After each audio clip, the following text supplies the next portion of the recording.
જેમ તે ટાપુ પર પગ મૂક્યો ત્યાં તેણે જોયું કે એક બોર્ડ મારેલું હતું અને ત્યાં લખેલું હતું કે અહીં જવું પ્રતિબંધિત છે. આ જગ્યા પ્રતિબંધ હોવાનું કારણ એ હતું કે 2004માં જ્યારે ભારે સુનામી આવી ત્યારે સરકારને થયું કે લાવ ત્યાં જઈને ત્યાંના લોકોની હાલચાલ પૂછે. તે માટે સરકારે હેલિકોપ્ટર મોકલ્યું, પણ ત્યાંના લોકોએ હેલિકોપ્ટર પર પથ્થર અને તીર મારીને હેલિકોપ્ટરને બગાડી દીધું. કહેવામાં આવે છે કે ત્યાંના લોકોની પેઢી છેલ્લા 6000 વર્ષથી ત્યાં રહે છે. ના કોઈ ટેકનોલોજી, ના કોઈ અન્ય સુવિધા, ના કોઈ બહારના અન્ય લોકો સાથે સંબંધ.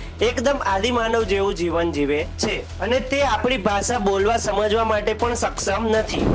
વૈજ્ઞાનિકોનું એવું પણ માનવું છે કે આ લોકો જો આપણા સંપર્કમાં આવ્યા તો તેમને રોગો થઈ શકે છે, કારણ કે તેમની રોગ પ્રતિકારક શક્તિ ખૂબ જ ઓછી હોઈ શકે છે. જેમ આપણા બીજા બહેલું મિખાઈલએ ત્યાં પગ મૂક્યો તેમ તરત જ એ સમયે એક લોકલ માછીમાર તેને જોઈ ગયો અને તેણે પોલીસને સંપર્ક કર્યો અને પોલીસે તેની ધરપકડ કરી અને પોલીસે પછી સીઆઈડીને પણ બોલાવી. ત્યારબાદ સીઆઈડી દ્વારા પૂછપરછ પણ કરવામાં આવી અને આમ આપણો બીજો બહેલું પણ ફેમસ થઈ ગયો.